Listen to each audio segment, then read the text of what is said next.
Arratsaldeon guztioi, hasiko gara. Lehenengo puntuan, batzordearen 2025ko urtarrilaren 21ko bilkurako akta onestea egokia bada. Ez dakit honekin galderarik, zer daukazuen, oso ondo, aurrera orduan. Hurrengo puntua bigarrenean 2025ko inauteriak. Egunate mesedez. Kaixo, arratsaldeon denei. Bueno, kultura arloak eta baita hainbat entitate eta eragiekin elkarlanean prestatu 2025ko inauterietako jardueren programa. Otsailaren 22tik martxoaren 4 bitarte izango dana. Eta, aurtengo edizioan aipatu nahi ditugu, sustatu ditugun hainbat nobedade edo berrikuntza. Alde batetik, San Pantzar, beste ekimen bat izango du egitarauan, izango dela otsailako 28an, hiriko hainbat kale zeharkatuz, San Juan plazara iritze arte, bidasoa erraldoiek lagunduta. Aurten bertan, San Juan plazan, konpartzen aurkezpena izango da, Amaia Kultur Zentroan aurkeztu beharrean. Eta, azkenik, baita familiei zuzendutako ekintza antolatu dugu, martxoak 3an, goizez eta arratsaldez, Petit Zirkus, munduko zirkurik txikiena, izeneko proposamen eszenikoa antolatu dugu Urdanibia plazan, goizez eta arratsaldez egongo dena. Eta bestaldetik, egitara osoa kultura agendan bai web horrian eta baita formatu fizikoan kontsultatu dezakezute, beraz ez dugu gehiegi luzatu behar informazioa. Eskerrik asko nate galderarik. Aurrera orduan, 3. puntuan, solas. Josebe, mesedez. Listo.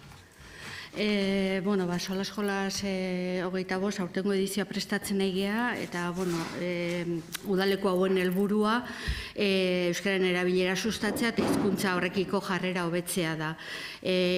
Irunen erroldatua dauden, edo bestela Irungo ikastetxe batean matrikulatuta dauden aurren artean. Beti ere euskara gutxean, edo euskaraz eta erderaz ikasten balin badute. Norentzat edo nori zuzendua da, partu hartu dezakete 2015-tik 2020 urte bitarteko aurrek hartu dezakete parte. HH lau 5 gela, lehenengo 2., 3. eta 4. maila. Eta 5. eta 6. parte hartu dezakete baldin eta behar berezitako behar zehatzak edo dituzten. Edo, eta zenbait kasutan ere izan daiteke errepikatzaileak izatea. Gero, pixkat aurre inskripzioa eta noiz eta nola ingo den, datak eta kronograma prestatu dugu. Orduan, gehienetan komunikazio egiten dugu eskoletan, eta hori otsailaren 24an ingo dugu, haiei bidaltzen dugu informazioa, izan ere ikastetxeetatik, familietara bidaltzen dute, eta horrela zabaltzen dugu informazioa. Gero, reskripzio garaia egongo da, martxoaren 3tik 14 izango dena, behin betiko zerrendak datuak eta konprobatuta gero martxoaren 31an argitaratuko ditugu, zerrenda horietan jasotzen da, zein mailatan dauden, behar berezirik ote duten, eta baita obaria duten edo ez. Konprobazio guzti horiek egitean, hori argitaratzen da, eta epe bat ematen da erreklamatzeko epea, akatzen bat edo balima dago, eta martxoaren 31tik apirilaren 4. Horiek konprobatuta, behin betiko zerrenda apirilaren 9an argitaratzen dugu, zozketa bat egiten da. Zozketa importantea da berriz ere gogoratzea zela plaza zozketatzen, baizik eta hitzorduak, eta hori apirilaren 10an izango da. Gero, emaitzak egun horretan bertan web horrian jarriko ditugu, eta matrikula epea izango da apirilaren 28tik maiatzaren 12. Aukeratu izango dute, plaza libre dauden ikastetxeetan. Batzuetan, iaz dena bete ziren lehenengo txanda hortan, baina plaza librerik geldituko balitz, beste epealdi bat irekitzen dugu, umeek, igual batzuk 2 hilabetetan parte hartu nahi balin badute, aukera hori ere ematen zaie. Eta hori maiatzaren 19tik 23ra. Gero urtero egiten dugu familiekin bilera bat, informazio bilera, eta hori ekainaren 18an egingo dugu. Ondoren, udalekua bera datak ere jarria daude, uztailaren 3tik 30 eta abuztuaren 4tik 29. Eta bi txandatan aurreko egunean, uztailaren 2an eta abuztuaren 1 alegia, ate irekiak izaten dira, gurasoek eta umekin juna izan ezkeo, edo galderarik eukizkeo, atenditzeko. Eta hori. Primeran, eskerrik asko Josebe, galderarik, aurre orduan, 6. puntuan, Euskararen hilabetea.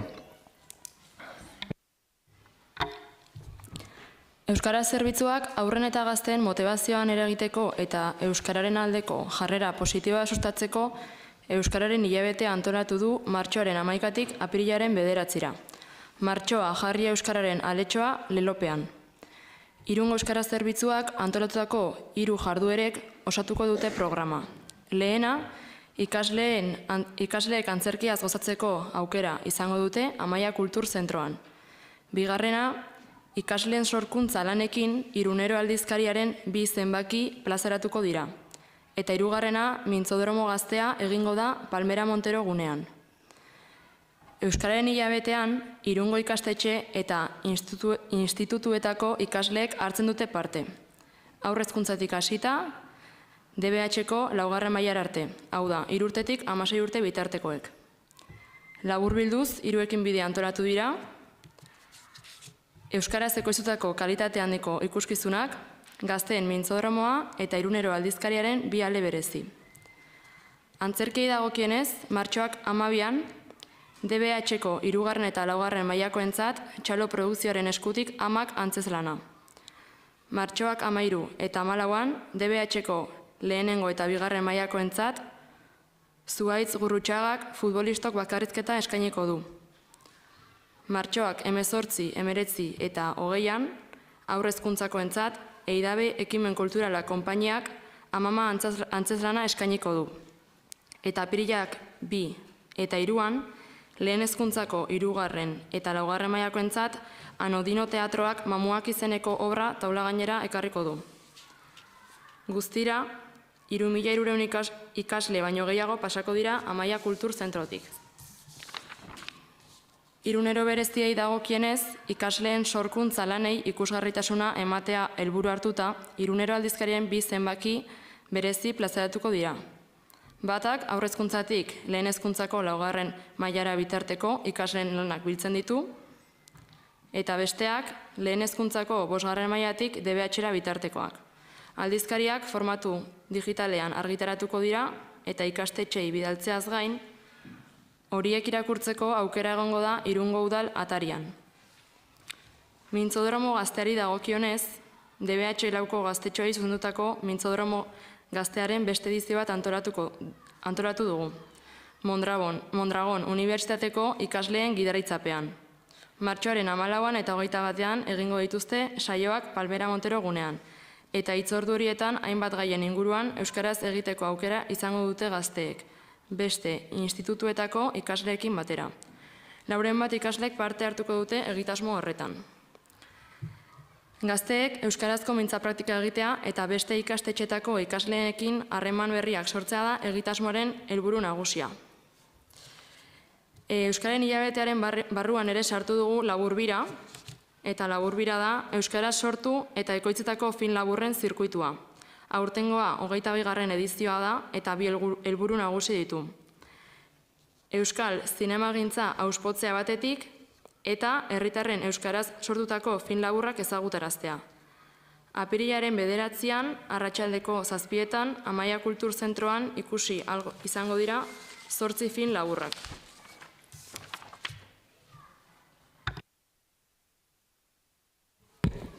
Eskerrik asko Maialen. Galderarik, oso ondo, aurrengo puntuan Euskaraldiaren lehen batzordea. Maialen, mesedez. Euskaraldia, euskara ulertzen duten hiztunen hizkuntza ohiturak aldatzeko mugimendu soziala da. Mugimenduak herritarren hizkuntza praktikak aktibatu eta euskaren erabilera handitu nahi du. eguneroko harremanetan euskara lehenetsiz eta 11 eguneko praktika sozial masibo bateratu baten bidez. Bereziki, ariketa edo praktika kolektibo bat da. Ariketa horretan, maila pertsonalean edota kolektiboan parte hartu ahal izango da. Entitateen izen ematea irekita dago, norbanakoen izen ematea martxoan irekiko da. Udalaren egitarau proposamena aurkeztu genuen lehenengo euskaraldiko batzorde irekian eta 15 pertsona elkartu ginen guztira. Esan bezala, otsailaren 13an egin zen lehen batzordea eragile eta norbanakoekin eta hurrengo bilera martxoaren 11an egitea proposatu zaie. Bertan, haien proposamenak jaso eta asmoa da 11 egunetan 11 ekintza adostea batzordeko kideekin batera. Mila esker, Maialen. Galderarik, aurrera orduan, 6. puntuan, zerbitzuaren informazio orokorra, kirolak, Javier Mesedez. Arratsaldeon. Bueno, voy a empezar comentando que mañana se va a celebrar a partir de las 7:30 en el auditorio de Ficoba la Gala del Deporte del año 2024. ¿no? Y entonces, bueno, en ella se entregarán 5 premios diferentes. Uno para el mejor club o entidad deportiva de la ciudad, otro para la mejor deportista, Irundarra, y otro para el mejor deportista. Luego, aparte de estos 3 premios, pues habrá otro premio que es el Irundarron Saria, que es un premio que, bueno, por votación popular. El plazo estuvo abierto hasta ayer a las 24 horas y había que utilizar la Irún Chartela y estar empadronado o empadronada en Irún. Bueno, ayer finalizó, digamos, el plazo, ya sabemos quién ha ganado, pero bueno, mañana lo comentaremos en la gala. Y aparte de estos 4 premios, hay otro que se entrega, que es el balón de chocolate, que es para reconocer la carrera de una o de un deportista irundarra que ya ha finalizado su carrera deportiva. Aparte de esto, pues bueno, también habrá reconocimiento pues a entidades que colaboran con el deporte y también para personas irundarras que trabajan por mejorar digamos, el deporte en general. O sea, mañana a 7:30 en Ficoba y estáis todas y todos invitados. Vale. Luego, por otro lado, este domingo se va a celebrar la media maratón del Bidasoa y la carrera de los 10K, de los 10 kilómetros. La carrera de los 10K saldrá el domingo a las 10 menos 10 del Paseo Colón, irá hacia Hondarribi, luego vuelta también Paseo Colón, Parte Vieja, va hasta Beovia, Bidegorri, pasa por la trasera de calle Santiago, Plaza de Romes y acaba en la Plaza Urdanibia. Y la media maratón también sale del Paseo Colón a las 10 de la mañana, va hasta el puerto de Hondarribi y luego vuelve también Paseo Colón, o sea, bueno, vuelve por Hondarribi, calle Fuenterrabía, Paseo Colón, viene por la Parte Vieja, va hasta Beovia y finaliza también en la Plaza Urdanibia. Y se estima eso, que el plazo de tiempo que han dado para finalizar la carrera es de 2 horas y media, o sea que para las 12:30 estará finalizado todo.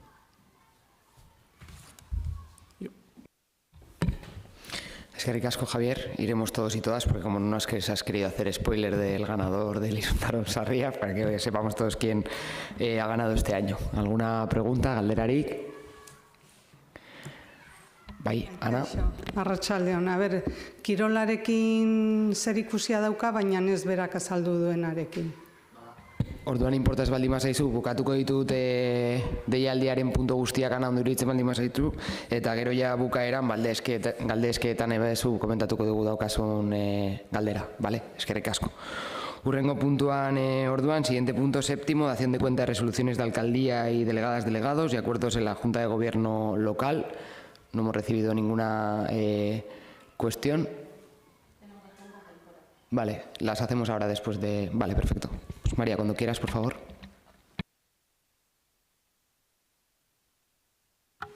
En relación con los temas de la dación de cuentas, hemos recibido una serie de preguntas del Foro Ciudadano.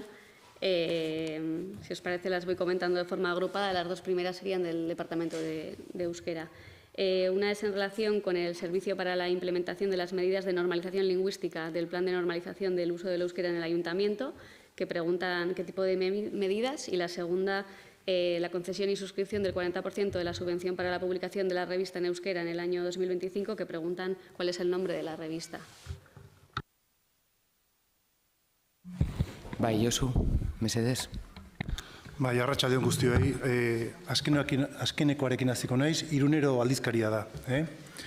Lehenengo galderari erantzuten, ari gara horren gainean, euskararen erabilaren normalizatzeko plan estrategikoren gainean lanean, eta neurri asko aurreikusten ditu, gauza da, oraindik ez dugula aurkeztu eta horrek eraman beharko du ibilbide konkreto bat onartzeko bai. Orduan, lehenengo alkatearekin eta sindikatuekin ere egongo gara, eta uste dugu batzordeara ekarriko dugula martxoaren osoko bilkurara. Orduan, neurriak ez ditugu orain aipatuko, baina alare izango dituzue laster zuen eskura informazio guztia. Eskerrik asko. Maria, besterik? Sí. La siguiente es en relación con el Departamento de Educación. La dación es relacionada, suscríbete a la Agenda Berria para el año 2025 y la pregunta es cuántos ejemplares se publican cada año y a qué precio por unidad. Eunate, mesedez. Pues sí, se trata de 300 ejemplares al año que se ponen a disposición del alumnado del Euskaltegi municipal, con un precio por ejemplar de 1,70 de martes a viernes, 1,80 los sábados y 1,90 los domingos.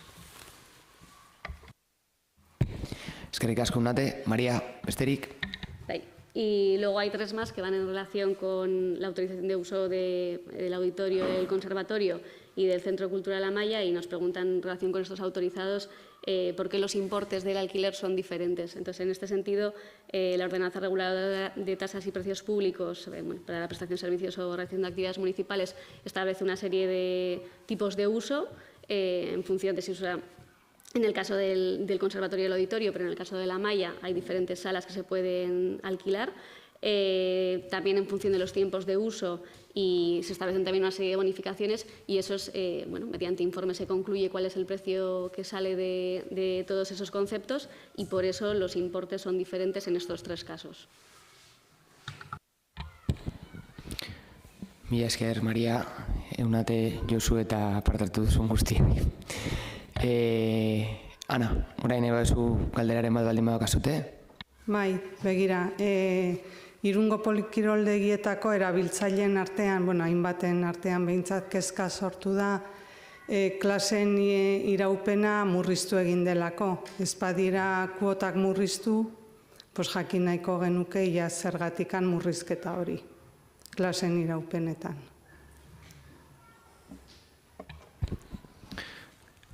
Javier, mesedez. Enpresarekin hitz egiten ari gara, eta komentatu digute alde batetik lehen 55 minutukoak ziren, eta orain sartu dela hitzarmen berria, eta horrexegatik, baina hala eta guztiz ere, haiekin hitz egiten ari gara, argitzeko gauzak hori da. Eskerrik asko, Ana, eskerrik asko, Javier. Besterik, primeran, eguna ondo bukatu. Eskerrik asko.